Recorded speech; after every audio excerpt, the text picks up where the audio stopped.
This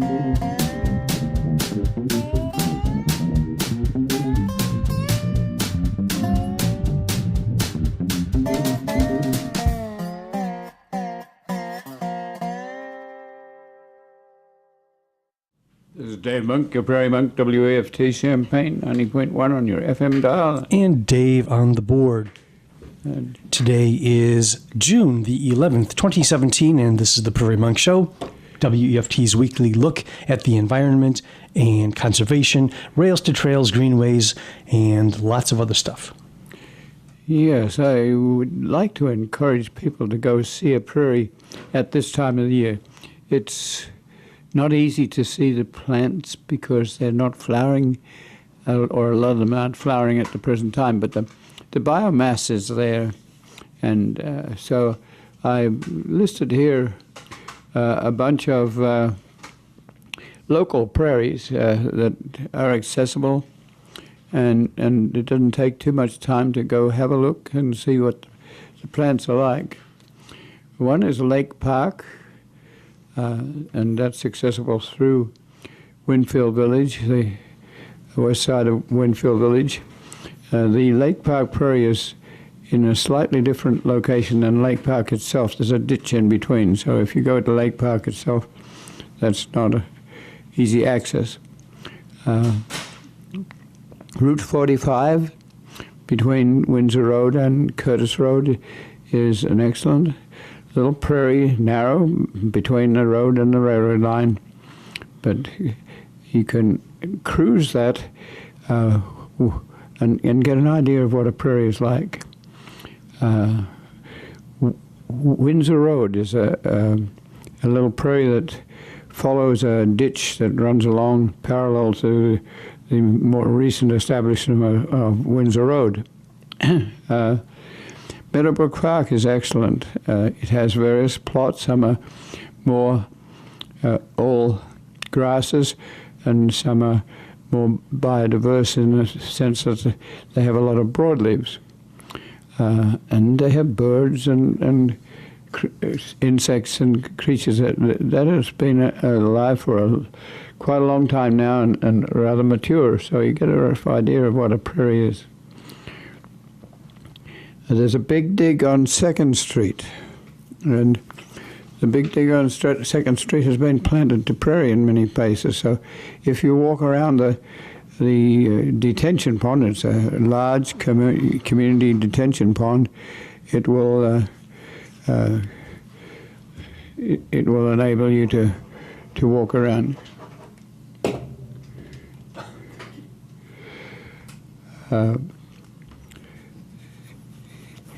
I find it rather interesting to have the relationship with water and buildings, and that's a good place to be. Well, there are a whole bunch of other prairie restorations that, like one across from Parkland College. There are farm prairies. Just get an idea of what it's like early in the season. You have to know that the farming community that had dairy, livestock, and livestock for beef and sheep, and they did not have access to prairie early in March, so they brought legumes and crops that would provide hay for winter and things like that, so that they could have a more all-round fodder. The prairie gets into action about now, and so it's about 2 feet tall, and if you were a buffalo, you would enjoy eating at the present time. You would eat various things. Sometimes they would be very successful at picking out plants that were more nutritious than others. And it's a time when you should look around. One of those prairies is a Barnhart prairie, where early on the Barnhart family planted 1.5 acres of set-aside. A set-aside program is a program where if you're on a slopey hill, and the Barnhart family is on a slope, you can plant crops that you don't necessarily harvest for commodity, but they're there to reduce erosion, and prairie can do that. So Harry Barnhart Farrer was quite helpful in putting in an acre and a half of prairie with seed from Dot and Doug Wade in Oregon, and that initial seeding group became Prairie Moon, and many of you get seed from Prairie Moon now. Alan was their son, and he took the basically Illinois gene pool to southern Minnesota and produces seed from there. They have an excellent catalog which gives you an idea of the plants in their blooming phase. I'm not sure I can do this well, but I would like to take you to the Barnhart Prairie. The family has made tracks through it. They've used a 16-foot mower, so they're fairly wide tracks. They've done it through the prairie. You have to wonder about it because you have a prairie that can actually show people who don't always get to a prairie. So the wide prairie trail is helpful in that if you have a tractor and a trailer behind it and people visiting agronomy field days and things like that, it would be handy for farmers to know what their vegetation was in the past. So then you need a wide trail. Otherwise, you can deal with a narrow trail, but you have to have a narrow tractor, a narrow mower to do that. And the next year, we're sort of recommending that you don't necessarily use the same trail twice. You mow a different trail in a new season, and that sort of simulates how a buffalo would use the area. They wouldn't necessarily go by trail and move across. And once again, field trips are often encouraged to not do an alligator type trail, but to move across the prairie as might a buffalo. I've taken some film there, and I hope that we may be able to follow that in verbal style. But remember that we're also up on Urbana Public Television, and we're on YouTube a little later. So if I want to get you to understand what a prairie is like now, the Barnhart Prairie is ideal. You go from Urbana south on Vine Street until you can go no further. There's a T. And then you're virtually at the Barnhart family farm. So you then turn a little to the west, about 200 yards, and you'll find a parking lot. And it's a parking lot with a big sign and a pheasant on the sign. And you might have to wonder about a pheasant, because pheasants are not a native animal, but a lot of support money for prairie restoration sites has come from Pheasants Forever, and there's a hunting element in here. And this area received support from the Soil and Water Conservation people, so you have to understand that there's a cooperation here. That first view of the prairie is probably about 70 acres. I'm not quite sure the size of it, but it's enough to give you an idea of an acreage of prairie. And it's on the slopes of the Yankee Ridge Moraine, so you get an idea of the slope. And It was very windy when I went there, so we will have to prune a little bit of things like close-ups because the wind was too great. But prairie enjoys the wind, and the grasses are wind-pollinated. The broadleafs are usually insect-pollinated or small animal-pollinated, so that's different. You look at this area and you look at the sky above. It was a day when it was threatening to rain, so the clouds are interesting. And so you have a skyscape as well as a landscape. And the landscape looks around, and as we pan around, the pan will go towards the west and look across the Ombra River, which is the river that drains the Yankee Ridge Moraine in a palmate fashion. If you put the palm of your hand out, your fingers will simulate the creeks that run off the moraine, and when there was glaciation and ice there, they would be melt creeks. Now they're creeks that take water from that landscape and it's runoff. But you can get an idea of what the prairie is like, and the university and others who are involved have put a legal clause on this site so that it will be in perpetuity. The trail is quite easy to walk. You might want to use boots because you still have a tick problem, and ticks do have Lyme's disease, and so be cautious. You can use Wellington boots, but they do get a little hot and sweaty. So just when you get back from a walk, just make sure you don't have any friendly livestock on you. A shower will probably remove them. So we're looking at some of the species that are here, and we hope that we can efficiently give you a picture. So right around the sign there is Golden Alexander, there's compass plant, and they're mixed up with beard's tongue, which is a penstemon, and it's flowering very well at the present time. It sometimes gives me the impression that there might be more beard's tongue than there would be in a normal prairie.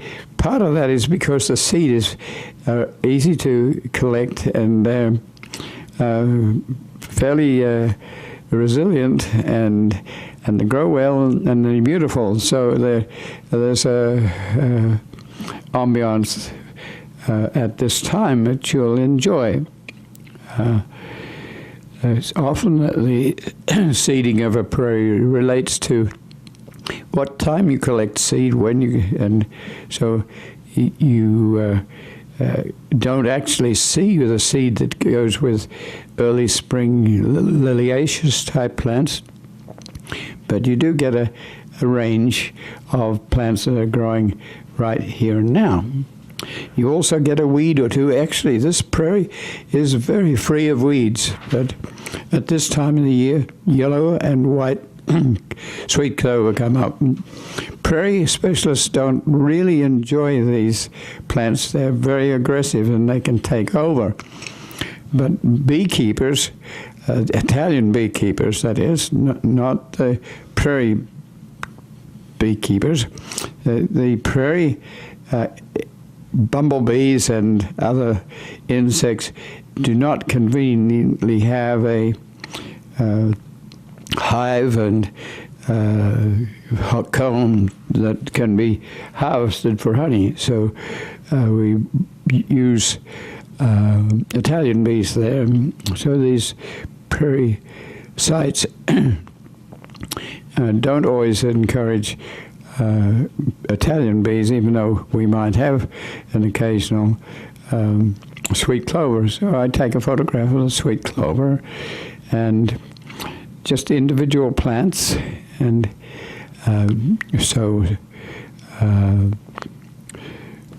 there's milkweed, there's evening primrose, there's a biomass of grasses. There's a hemlock. A hemlock is another weed. It's in the carrot family, so it's umbellifery. It looks like little umbrellas stuck on the end of little umbrellas, and it is in the same family as golden Alexander, but it's got a sap that can give you dermatitis, and it's very, very prolific in its seeds, and so if you have one hemlock, shortly you can have a lot. So if you see a hemlock plant, you get rid of it.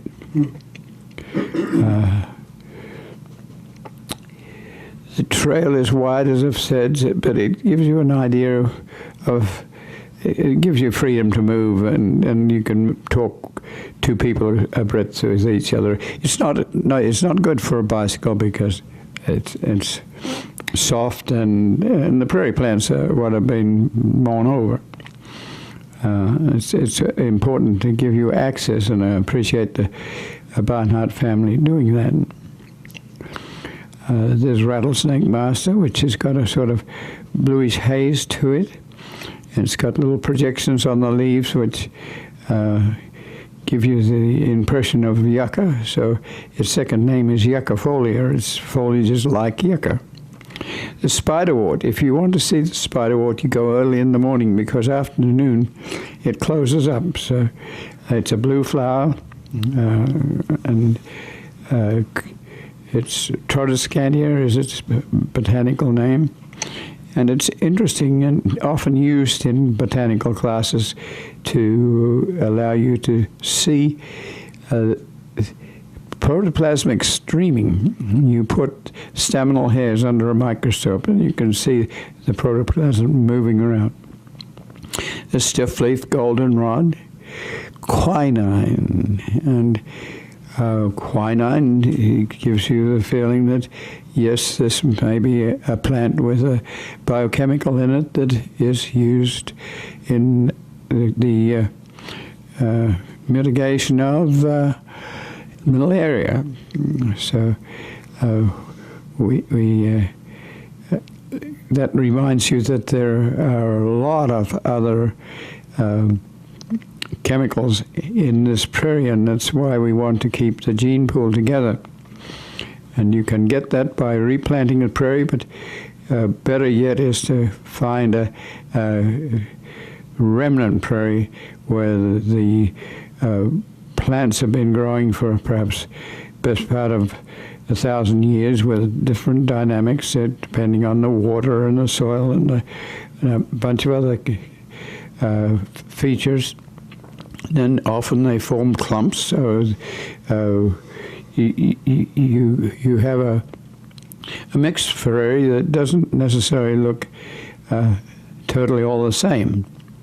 If you have a lot of grasses, then in the fall you're going to have the wind blow across the grasses, and that looks like a grass prairie. But the interesting part of the prairie is often the broadleaves. There's phlox. It's a low plant, but it sits there and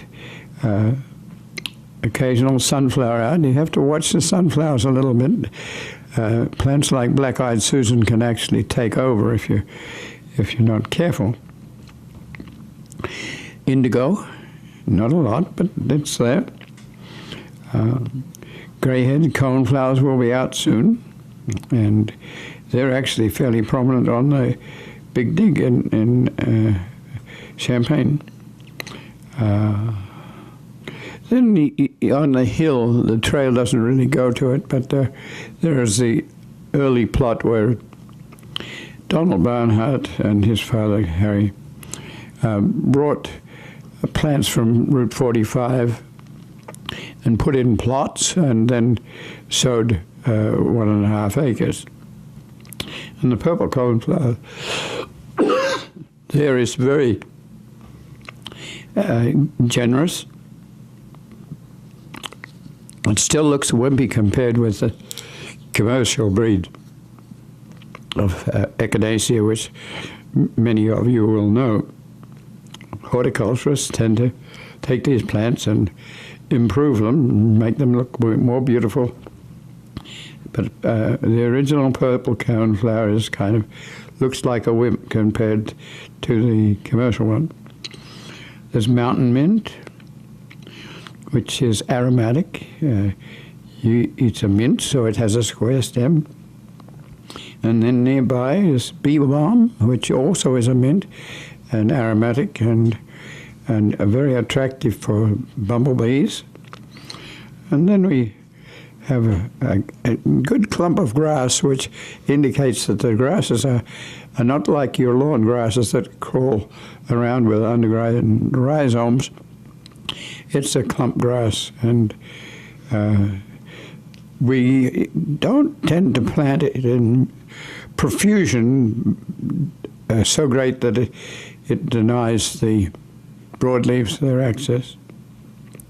So, and if we're lucky, we'll give you one more shot of the overall terrain.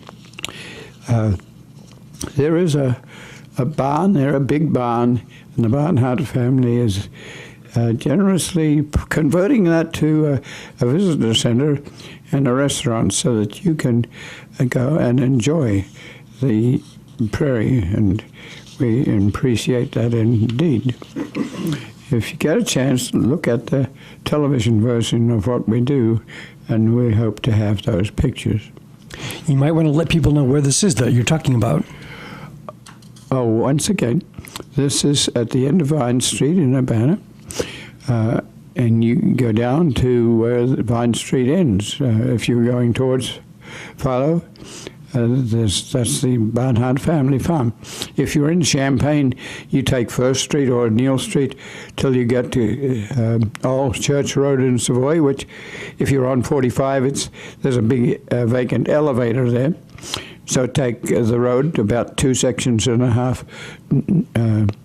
east. You go up the hill onto the Yankee Ridge Marine, and you have a little parking lot there, which is quite convenient, and you can wander around at your own pleasure, and we really appreciate that. The Big Dig, which I was mentioning, and is very, very local, is just on 2nd Street.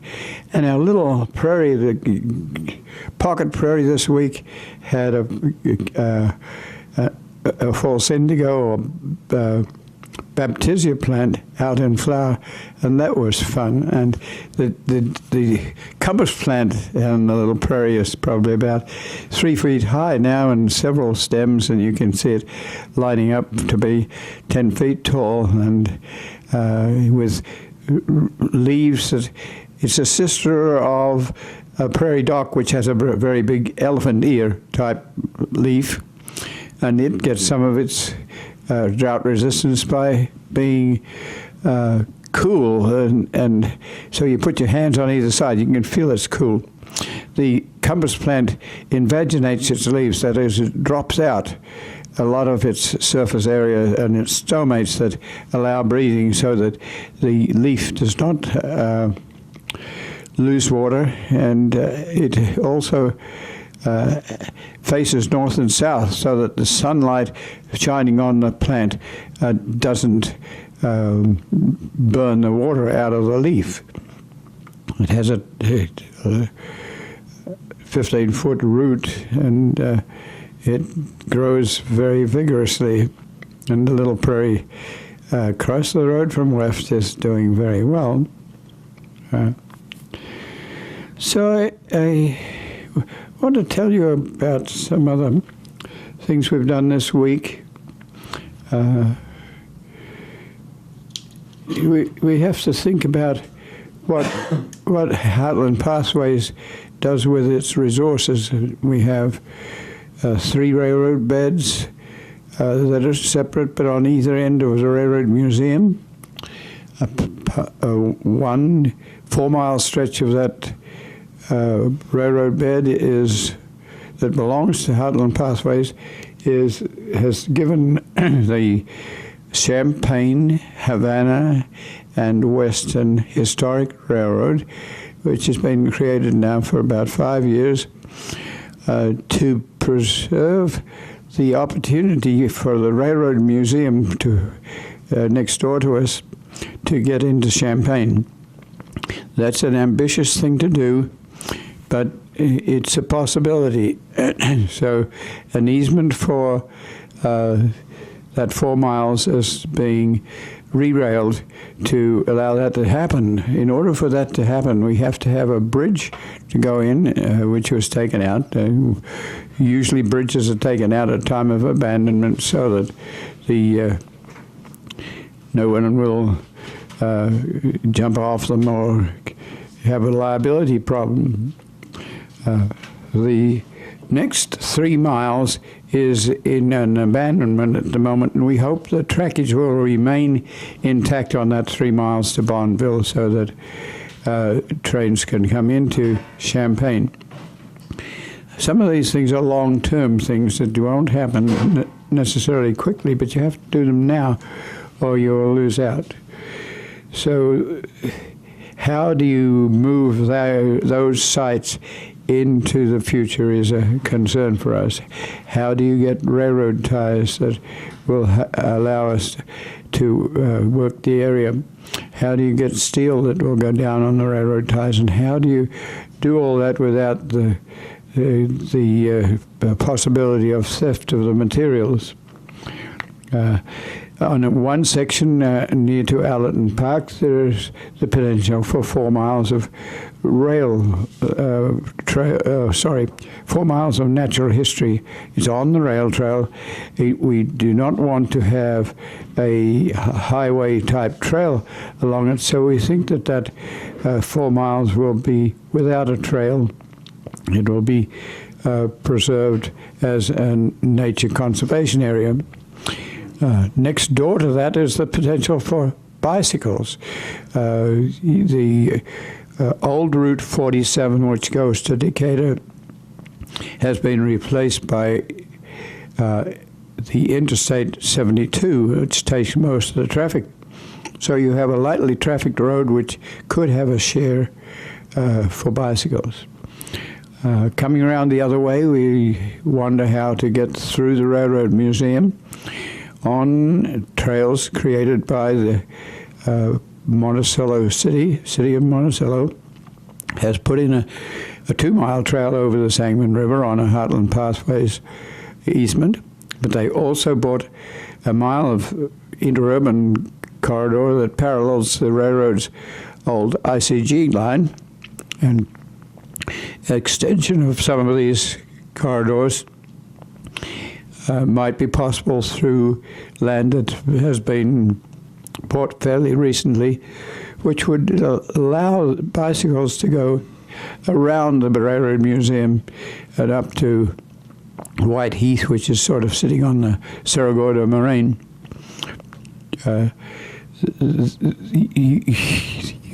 When you have a railroad museum of national level, you have a rolling stock and a lot of equipment, and so there's a legitimate reluctance to have bicycles moving through on parallel lines. So there's a reason for figuring how to go around the museum in a sensible fashion.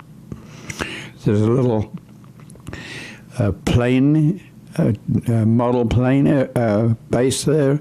There's a new, or perhaps not so new, historic museum which has been reconstituting itself. And one of these times we might think about a natural history museum, perhaps on the top of the Cerro Gordo Moraine where there's already good prairie. Going to Clinton, there's a Y where you can turn a train around. It's like a triangle. So the museum owns that Y, but we are on either end of it. And on the western end, you go down past Shady Rest, which is a 30-acre plot of land that we had a lot to do with having it installed in the Piatt County Forest Preserve, which puts it in perpetuity, which has sort of been our objective. If that trail of 1 mile could be converted to rail, the Railroad Museum or the Champaign, Havana, and Western Railroad could go down to Shady Rest, where there was a picnic ground. In the horse era, it was 30 acres, and part of it has been a picnic ground. And you can tell that because it has some big trees and little trees and no in-between trees. And that means the picnic ground is being taken over. The area around the picnic ground includes some Sirigorda moraine, so there's some high and dry area. There's bottomlands. There's a nice truss bridge. And then if you took your imagination, you can go across the bridge and across Madden Creek, which is a tributary, and up to Lodge.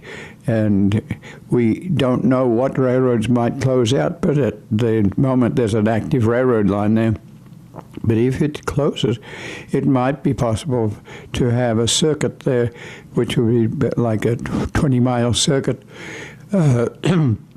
from Nelson's Crossing, which is where the Railroad Museum is located, to Whiteheath, to Shady Rest, where you might be able to organize a Chautauqua in old style, and then across Madden Creek up to Lodge, then down to Monticello and back to Nelson's Crossing. This is purely a dream, but you have to think now because the trackage is available, and it may not be available in the future. It depends how generous the population around it is, and a lot of other factors. We are losing a trail through Arcola, about 30 miles there, which will take out a lot of our original prairie. That's all the prairie we have left, because everything else is in agriculture or development. I went to the Champaign Cycle to talk to Peter Davis because he's on the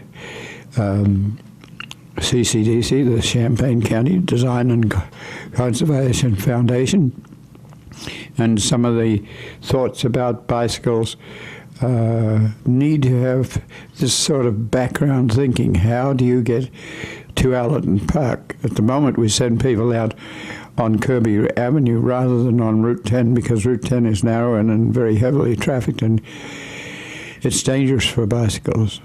How do you connect that Kirby Avenue to Whiteheath and into town? So there is a little interurban that runs parallel to the ICG line that Illinois Central and Gulf line that we own, and which is being re-railed. Then there is an old Route 10, which goes through Whiteheath, and so some of these machinations have not been completed yet, and it's for this and other generations to think of a future network of bicycle ways.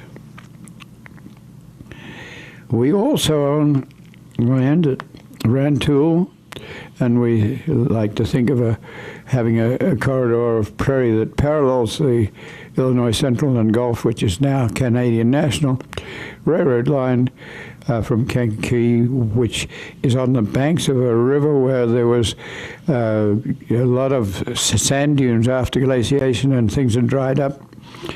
And so the species there are interesting, but you need a kiosk here and there to allow that to happen. You would have to have an agreement that the vehicles could stop off somewhere. There would be adjunct space along the moraine, the Bloomington Moraine, or there might be adjunct space in a small town to explain that these small towns were 5 miles apart, so that you could get a horse to load commodities without overtaxing them. So if you're in the air, you can look and you can see north, south, east, and west elevators about 5 miles apart. So we've been thinking about that, and I've been talking to Deanna Glosser, who is a specialist in the preservation of some of these natural history situations that we've been trying to save. Had a phone call from Kevin Green, who is in Vermilion County, and he has stored railroad ties for us for a long time. So the question there is, how do we get those ties to Whiteheath so that we have a charitable trust that is putting in railroad ties to extend the Railroad Museum's possibilities. Not everyone is going to agree with that. There's always the principle that you develop what you've got before you go getting more. But the problem is that there won't be more. So in the like of the rig counties around Chicago, there's been a total vote to gather up more railroad beds or abandoning railroad beds or other plots before they're lost to the world in general. So that means you have to buy before you have fully developed the territories that you have. The next thing I did was I went to the Prairie State Conservation Coalition meetings, and they happened to be in Champaign this last week. So I took advantage. David has been to those meetings with me, and this is a group that's been put together largely by Fran Harty, who used to be the director of regional director for the Department of Natural Resources in this area, and he lives in this area. He's retired from that field and taken over a position of land acquisition for the Nature Conservancy in Illinois and Indiana, and he has general interests, and he's put together a Prairie State Conservation Coalition, and there have been a lot of other people involved, and it largely involves trusts or people who have land and have concerns about it. So do they get tax exemption, and do they not be invaded? How do you maintain the conservation easements that you have, which are very vulnerable because there's always someone around who thinks that it's manifest destiny, or God says that you can take this land and do better with it, and the highest and best use in their eyes is for a few more rows of corn and soybeans. And so there are those sorts of concerns. I thought I might read what the objective is to maintain the state of Illinois, a registered office as an agent. The principal office will be concerned about various purposes and powers, and the corporation is organized exclusively for charitable, educational, and scientific purposes to assist land trusts, landowners, and communities in their efforts to protect Illinois land and water resources. So their meeting was about how they do this. They, like all groups, change some of their rules and regulations. So if you're a company, what do you pay for a membership? If you're a state agency, you might be paying $500 a membership. If you're a local park district with 10 different sites, you might be paying $200. If you're an individual group with just a small plot of land, you might be paying $100 for membership. So that's how you keep to go. But there's always a debate as to whether who can be involved and how they can be involved. And then Fran especially has been working at regulations that pertain to preservation, and they have put bills through the state legislature. It's not been easily lately, but there was some discussion of that. There was some discussion of the annual meeting, which David went to, and so they had a feedback on some of the types of programming that they had at that 2-day meeting, and that helps them decide what they want to do in the future, what things would be of interest. And I might just read a few of these titles just so you will get an idea of what this organization does. It's called Prairie State Conservation Coalition. First of all, it's an update. It's letting people know what has been done. And I remember David going to one meeting that where rivers were being put back to a wiggle waggle. Yes, they were putting back the meanders. So this is to encourage you to know that you're not the only one out there trying to do this stuff. There's an update of business, so to know who's doing what and where the records were preserved, who handles the records. We might elaborate, since you've been talking for 45 minutes. Take a break, and I'll talk. So Dave mentioned wiggle woggle, one of my favorite expressions that I've learned since coming to WEFT, where water doesn't want to move in a straight line. It will form, as Dave calls it, a wiggle woggle. If you look at streams, you see them make S curves continuously. That's because the water wants to do that. I mean, that's anthropomorphizing, but that's what physics makes happen. And there was a video at this year's meeting of these folks that Dave was talking about, where they bought land that had been converted to farmland, and the farmers don't want wavy lines of streams through their area, so they converted them to go straight, and in so doing maybe made things better for themselves in their cropland, but they lost a lot of the nature that was around there, the birds and beavers and other animals that would normally have been there vacated. And so there was a video that showed, we took this back, we actually reintroduced, they like man-made the wiggle woggles that nature, before we were even here, had already had in place. And wouldn't you know it, the animals came back. Fish, I suppose, maybe even, I'm not sure how these animals even found the space. And hey, send out memos to each other. Hey, fellow beavers, they've put the wiggle woggle back. Let's move back in again. But they showed all of these animals, some egrets or some other tall birds and beavers and all this other wildlife came back to the area. Yay, humanity. We don't just screw things up. Sometimes we actually make things back.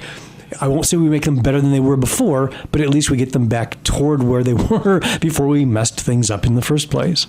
The views and opinions expressed, those are the speakers. That would be a really good thing to point out at this point, and no one else.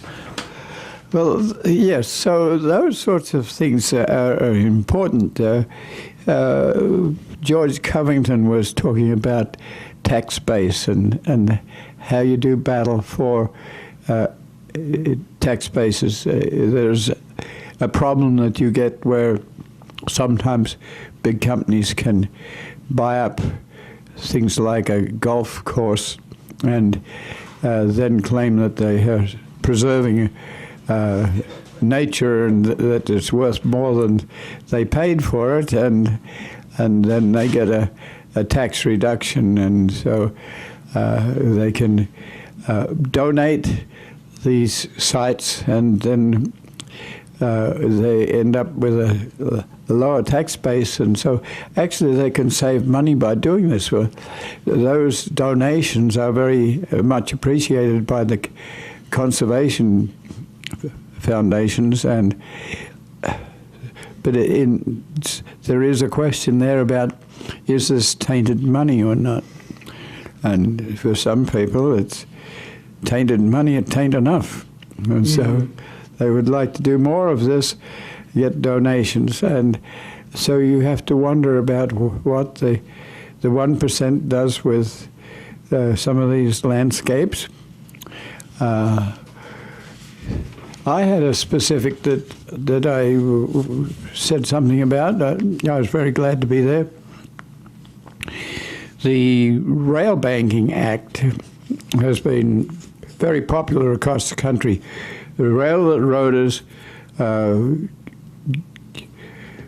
put in a congressional bill that passed where they would use bicycle trails as an interim to save railroad beds for the future. They're mostly on back railroads. These are not the mainline dual track going between Los Angeles and Chicago, or Los Angeles and New York, or things like that. These are back roads, but they also would be almost impossible to buy back if they let them go to sale to the general public. So those trails are now, there's 32,000 miles of very popular trackage, and the railroaders quiet the titles, so there's no reversionary titles that blocks your contiguity. They save the bridges, which are very costly to replace, and they donate money. So on the Kickapoo Trail between Banner and Danville, the Rail Banking Act there is contributing $12 million to that trail. The problem is that it's basically for bicycle people, so it's a recreational trail. It's not there to preserve prairie. And there's a sort of one size fits all. And it gets very wide.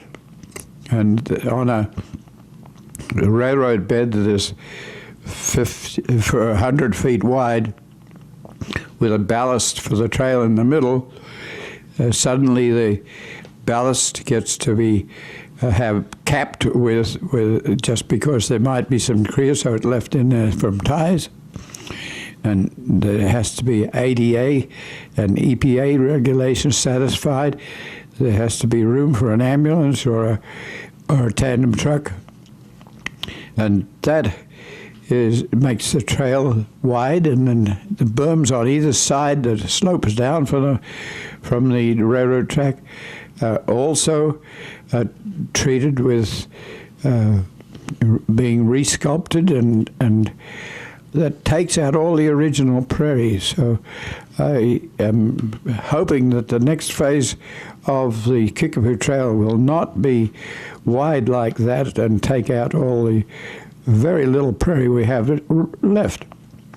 Jack White has a conservationist who's done research to see that the state Department of Natural Resources and other agencies have only saved 0.01% of the remnant prairie that was here, and the state was 2/3 prairie. So that's not very much, folks, and we hate to see it go. You can always plant a reconstruction prairie on the berms, but that's nothing like the original soil, the original bacteria and microorganisms, the plants and the animals that are in a remnant prairie, and that's only on railroad beds because the rest of it is in agriculture. Now, you can do that sort of thing in mountainous Virginia or in the desert or other places, and you're not messing over too much habitat. But when you come to east central Illinois, Illinois does not have very many of these trails. We've lost railroad abandonments regularly because farmers really want them back as agriculture.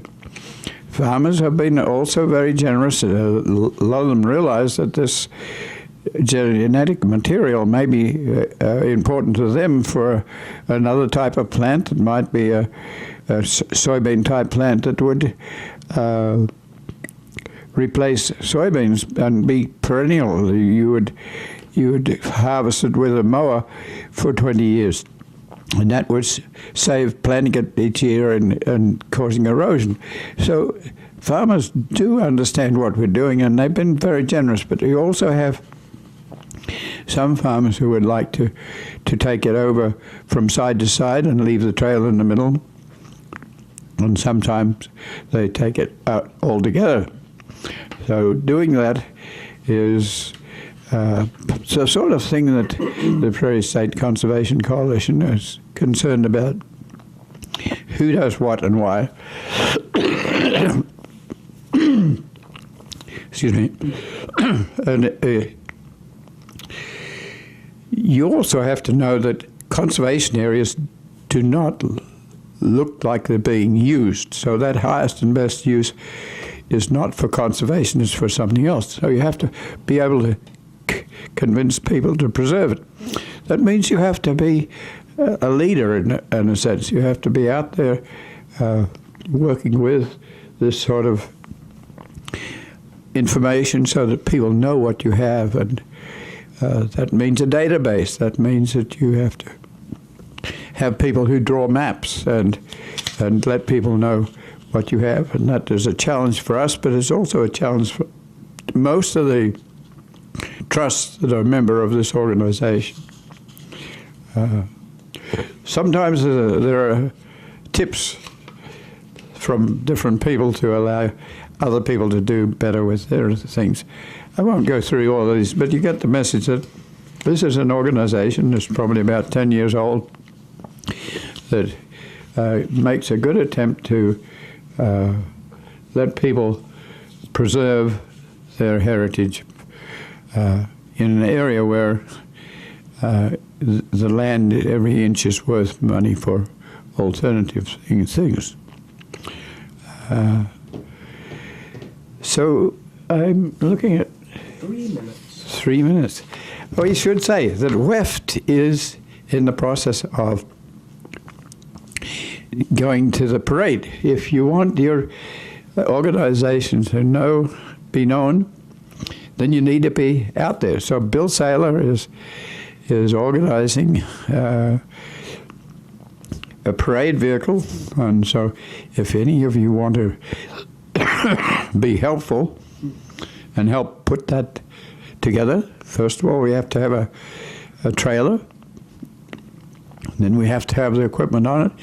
We have to have a band and something that says what WEFT does. And WEFT had a rather large meeting just this week, 50 people at it.